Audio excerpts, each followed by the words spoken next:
Hello, listeners, and welcome to another episode of Subscription Scaled. I'm your host, Nick Frederick. With me today is Austin Armstrong. He is the CEO of Syllaby. Austin, welcome to the show. Nick, thank you so much for having me. I really appreciate it. Yeah, excited to dive in here today and learn a little bit more. But let's of course start with the basics here. Tell us a little bit about yourself and tell us about Syllaby. So my name's Austin Armstrong. This is my second company. The first company that I started about 4 years ago is called Socialty Pro, a social media marketing agency. It specializes in vertical video. I have been doing social media marketing for about 18 plus years at this point. I got started back on MySpace and kind of bit by that bug. I was curious where you were going, what platform you were going to say when you started 18 years ago. So I'm 32. I got started at 14, so I've been doing this much longer than half of my life. Okay. So it's been a fun journey. I just, found out, I was fortunate enough to find out early on that this is what I want to do with my life, what I'm passionate about, what I'm interested in. And I've just seen all of these platforms and algorithm shifts come and go. I'm very much a practice what I preach entrepreneur in the social media space as well. So I have about 2.7-ish million followers across TikTok, YouTube, Instagram, and Facebook currently. That led me to ultimately creating Syllaby, which is a AI-powered marketing tool that helps streamline video marketing for service-based businesses. So, coming from the agency background and professionally, I've worked in video marketing for 9 years. And a lot of the problems that we saw business owners face was they don't know what topics to create. They don't know what to say in the videos. Mm-hmm. They don't like being on camera. They being consistent. And of course, budgetary restrictions as well. Sure. And so with really like the advancements of AI in this last year and software getting more and more powerful and automation flows in place, I had the idea for Syllaby, I guess a little over a year ago now. And we actually launched January 25th of this year. So it's been about 5 months. And so what Syllaby does is it shows you all of the top questions that your customers are searching for online with a lot of data to back up those questions. It generates viral video scripts for you for short form content or for long form content around those questions, so you know what to say on camera. We just rolled out AI video creation, so kind of like a deep fake, if you will, but it's a human realistic avatar that looks and sounds like a real human. So you don't need to be on camera anymore. It'll take that script and create a video for you that's like a human spokesperson for your brand. And then we have a content calendar and consistency tracker as well. So you can actually schedule all of the content out, keep consistent with it. And so it's really a one tool for your entire digital marketing campaign, from ideation to creation to scheduling. Wow, that covers a heck of a lot of ground. So it sounds like all your client needs to do is kind of click their, snap their fingers, and you can do it completely soup to nuts.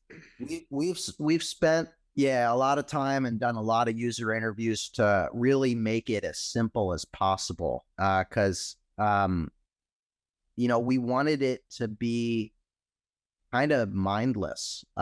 If you know what you do as a business owner, which I hope you know what you do in your business, that's all you really need to know.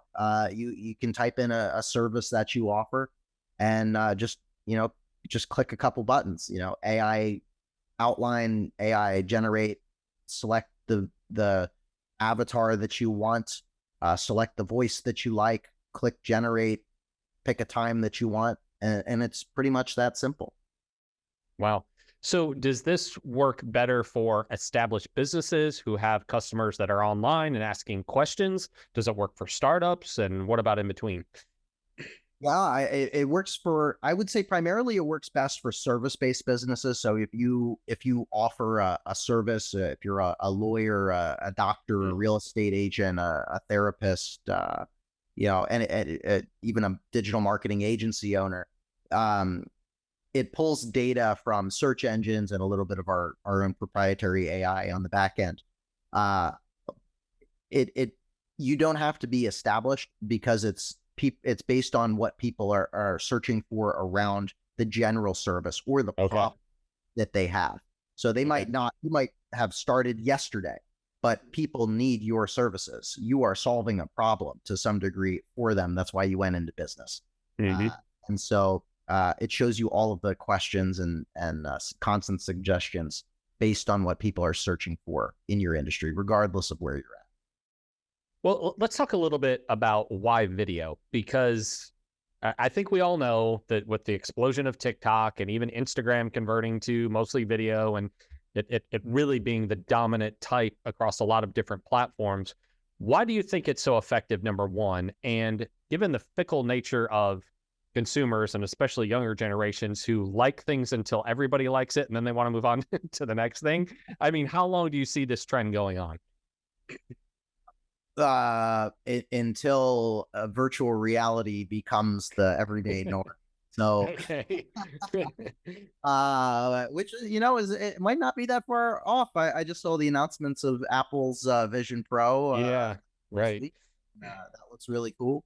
I don't think even Meta, Meta Quest and the Meta headsets have really gotten that far yet. Right. Um, but video's not going anywhere. Even when you put a headset on, video will still be there. And video really works because it adds to the trust and authority factor. Where many of us are visual learners, Yeah. and so there's different ways to learn information, right? Written, uh, audible, or visual primarily, Hmm. right? And then your other senses to some degree.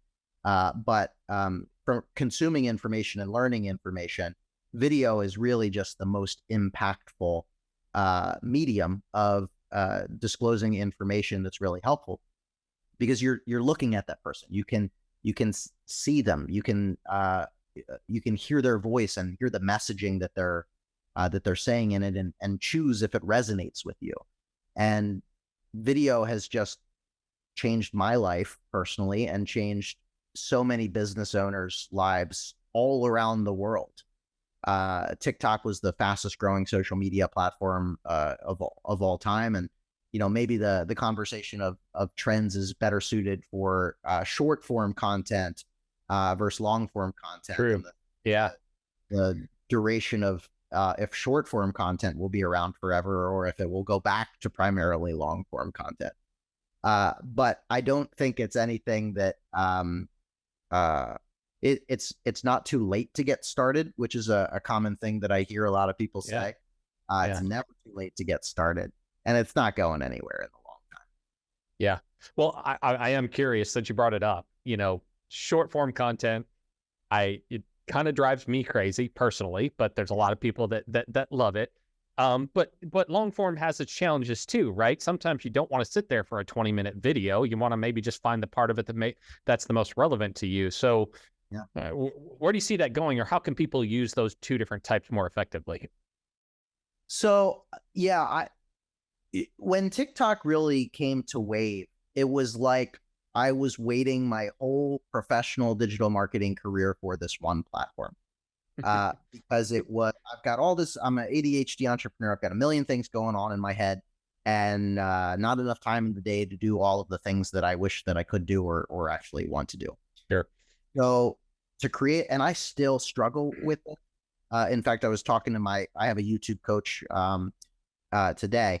It takes me so much time to prepare and record and upload the files for a long form video. It's just not easy. And it never has been easy for me. And it's such a barrier to entry for so many people. But with TikTok and with short form video, all I need to do is pull out my phone and I can knock out a video in 5 minutes. And I can edit it on my phone. I can record it on my phone. I can post it on my phone, and I can get on with my day, and I can still reach tens of thousands, hundreds of thousands, millions of people for a fraction of the time. And I can still communicate valuable educational pieces of content through short form content.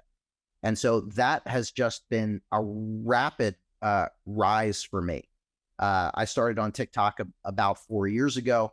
I leveraged TikTok to grow across every other platform that's rolled out. Short form video, YouTube, Instagram, Facebook, primarily. I see there's some struggles with monetization of short form. I think that's potentially this thing that'll hurt it. But the ease of access, the ease of adoption, the ease of ability to create is just so much less of a barrier than long form traditional video. And so I still think that there will forever be a place for long form video in the educational space and in the entertainment space, of course. But I think short form and vertical video will probably continue to be the case. And just to go down a little bit of a psychological rabbit hole, it just makes sense from a technological perspective. All advancements of technology are a simplicity or a reduction of steps in order to save us time. And if you think about it, our phones are vertical. We hold our phones vertically. We talk on the phones vertically. We look at our phones vertically. Before vertical video really became a thing, we would turn it sideways to watch a full screen video. That's an unnecessary step. Why not create content that's in the natural position that we're holding and using on a daily basis? So it was a natural evolution of that. That's my thoughts on that. Well, so I'd like to go a little bit further, and you mentioned monetization, and I can see how short form would be very effective for customer acquisition, right? Because all you need to do is give them kind of a little taste, a little sample, so that you can build trust, or maybe to get them to subscribe, obviously. But in terms of if you're wanting to actually turn that into dollars, either directly on that platform or get them redirected to your product ultimately, do you see that as you're going to need to convert or at least have some long form content? And that's probably product or service dependent as well, right? Well, okay. So I see this in two different ways. When I meant there's a problem of monetization, more so of payment from the platforms for ad rev share. So when you look at YouTube, like YouTube ad on long form, amazing, can be life-changing revenue. Once you start getting a lot of views on YouTube, that can be your job. That can pay a lot more than than a lot of jobs out there. Sure. But monetization, like the TikTok Creator Fund, is garbage. YouTube rolled out their Shorts bonus program, which is like an ad rev share. It's garbage as well. Really? Wow. Facebook and Instagram just discontinued their Reels bonus program. So that's non-existent now. Facebook has ads on Reels, which is okay. But it's a lack of advertisers. And there's so many creators out there that don't have a business behind the content that they create. They just want to create content. Maybe they want to be an influencer. Maybe they want to, do brand deals. Maybe eventually they'll have their own products. Maybe they'll have their own courses or digital downloads or something like that. But the vast majority of content creators really rely on the revenue that the platforms are able to give them. And that's kind of non-existent. And so, that's why it's so important to have some sort of back-end monetization thing, so that any revenue that the platforms give you is just icing on the cake. It's date night and dinner, if you will. From a lead gen perspective, if you can do long form content in addition, do it. Great. You don't need it though. I have converted so much business. I have 6 or 7 monetization streams of income just from short form video that takes them from YouTube, TikTok, Instagram, Facebook, right into my funnels that drive revenue from that. You don't need long form to convert them on top of that. If you just have those systems in place where they can click that link in your bio or click that link in the description of that video, and you have an offer right there, or you have a Calendly link where a prospective lead can schedule a call with you. They Mhm. will. They will. Wow, that's amazing. And you can do that with shorts. Absolutely. Yeah. Well, let's talk about your business itself and how you monetize that once you get them into your funnels and kind of going through that. Obviously you guys have a subscription model. Is that the only model you offer? And did you seriously consider others, or have you in the past? For Syllabi specifically, yeah, it's a subscription based model, typical SaaS model. We also have an affiliate program as well. So we have that is, we do 30% recurring commission for anybody that sells Syllabi for us or gets a sign up for us, and then we pay out Okay. them, paying other creators to talk about us and promote us as well. But yeah, I mean that's a monthly recurring revenue. Yeah, we'll probably always be with the SaaS model. Gotcha. Because you could say price per video or some sort of usage based at least model. But you're going to stick with the SaaS model. I think so, and it's also just based on the competition that's out there and other Okay. simpler oriented tools in the market in general. It also makes it more predictable. When you get somebody into a plan, you can track your monthly recurring revenue, which leads to your ARR, your annual recurring revenue. We're not even a year old yet, so we don't have our full. That's a calculation at this point. Yeah. Yeah, it's a projection. Right. The Right. projection based on our MRR. But if you just do an a la carte type model or pay per video or pay per script or something like that, it becomes less predictable. Just because maybe this month is good and this month is bad. But if you have people on a subscription, they're going to continue to pay as long as you're able to uh, retain them. Yep. Do you worry at all that you might be leaving some revenue on the table of apprehensive customers who, there are those that are just apprehensive of subscriptions for a host of different reasons, one of which is just, are they going to use it? But the other can be, are they going to let me out of this? Did I sign up for a long-term agreement or something like that, or not too much of a concern for you?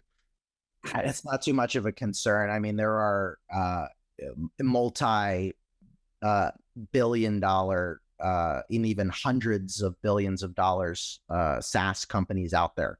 So I'm not worried about it. The model is proven. The model is pretty proven. I mean, does Adobe worry about money on the table? No. No, but when they did their conversion from, a licensing model over to SaaS subscription, I mean, there was a lot of investors that told them they were crazy, right? Yeah, For sure. for doing that. Sure. So, there's those that will detract from that. There's always pushback, and we have we're a free trial, but then immediately paid subscription as well. So that's Okay. for anybody listening to this as well, like you have to play around with that because like we're bootstrapped. We haven't raised any funding. Everything that we've done is from grit and organic marketing. If you have millions of dollars in funding, you can do that sort of freemium play. But that's something that we potentially have left some money or subscriptions on the table. We require a credit card up front to start the free trial, which hasn't really hurt that much, but we have seen some pushback, as people will. They are fearful, but I'm not too worried about you, you're probably getting the right customers that you want anyway, right? If there's that much apprehension about putting it in, could be at least a customer that's not going to stay for the long term. Yeah, I mean, if you try and build a tool for everybody, you build it for nobody. Mm-hmm. Right. Good point. Good point. What do you? I know you're only 4 or 5 months in at this point, but what are you seeing in terms of staying power of these customers? Are they getting value out of it, and how are you ensuring that they do get value and use the platform and stay on? Yeah, so it's been awesome. So we have about 1,400 paying active subscribers right now. 4 months in or 5 months in, which is pretty solid traction. We're growing about 50 month over month. Our churn rate is about 8%, which is phenomenal, which means we're keeping about 92% of people that sign on. And so we have quite a few people that signed on in the first month and are still active paying subscribers and using the tool. To really encourage them, we have a lot of email activation in play. We're working on incorporating a lot more of that as well. Again, we're only 5 months in. We don't have all of the answers in play yet, but we're kind of trying to move. We also have an automation email sequence in play to everybody that signs up on a trial. We send them an email to see if they'd like to do a user interview with us, and they can schedule a user interview to share feedback, jump on a live Zoom call with us so that we can learn from their feedback, why they jumped on the tool in the first place, if they have any questions, if they have any concerns, if there's anything that we can do to help them. And that just helps us, that helps them. If they ask, we give them, an extended free trial. And user interviews are just so essential for us to really nail the user experience. And people love that customer support and touch. What are you seeing the uptake on that of those that are interacting with you in order to kind of onboard? We'll get like 5 to 10 per week. And we get, it's probably, it's the opt-in's pretty low. It's also a time thing. Like, does any, if you sign up for a subscription service, do you want to jump on a 30-minute call with these random strangers to, share your feedback? Most of the time you don't. I don't want to do that. Right. But there's definitely those that do, right? That see this as, hey, I understand the value in these videos and I want to do it right. So these are the experts. Let me talk to them. Right. Absolutely. And we're very helpful. I jump on the calls. My co-founders jump on the calls. Our lead developers jump on the calls, and we just, just talk to them and help them out as best as we can. Yeah. Is your other product, your other business, is that subscription as well? That kind of. So that's just a standard agency model. So they will pay us for services on a monthly retainer. And it's a set amount of deliverables. It's not like a traditional SaaS model. They're invoice. We pay their invoice, and we manage their social media accounts and edit the videos for them and post their videos. So it is a monthly subscription, so to speak, but agency model. Yeah, and the reason I was asking that is because you were already familiar then with the value of predictable recurring revenue, of being able to look at, I have this many clients, I generally bill them this much a month, so I can kind of predict what my cash flow is going to be. Yeah, exactly. Yeah, exactly. What do you think? And comparing that to the other model where it's a transactional sale, you hope they'll come back again, but you don't know when that's going to be, if at all. What you think that's enabled you to do in terms of running, or more importantly, growing your businesses? Well, the SaaS model lets us scale a lot faster because it's just less touch points. Like, agency life is very hands-on.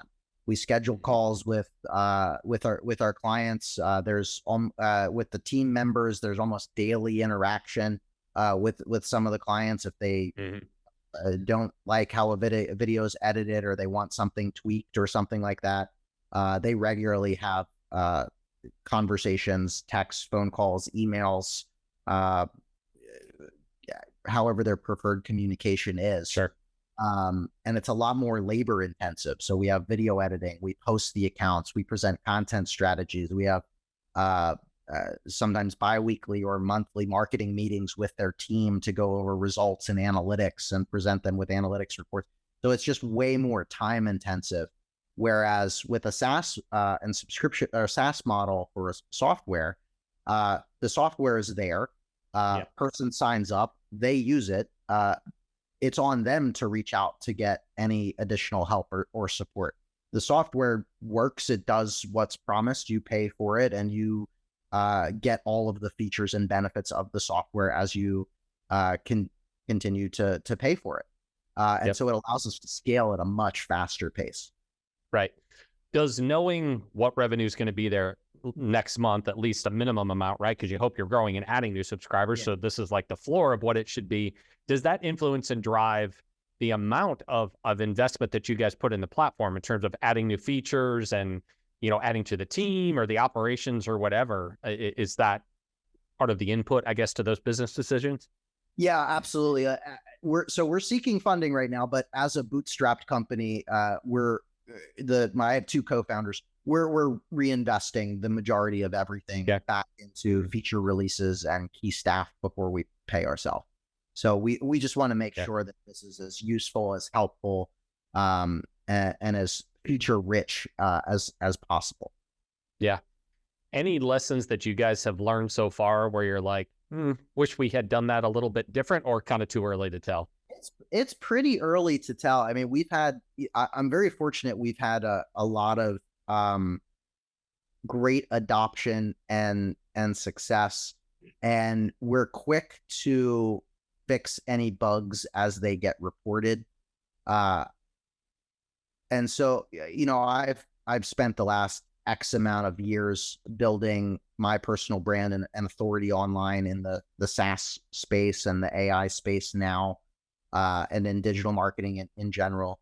And so a lot of our early subscribers subscribed because they believed in me.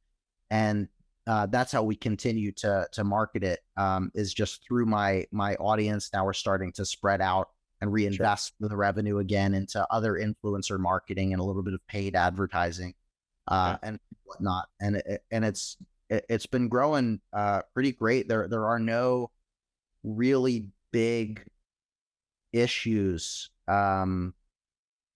There's always small bumps in the road, right? But we've been fortunate enough there hasn't been any major lessons, and maybe in a couple months we'll realize that that was a major bump.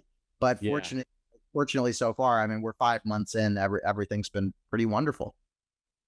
I'm curious, as you've built this product, that you are building a product that will ultimately be what people are buying, right? Not so much a service.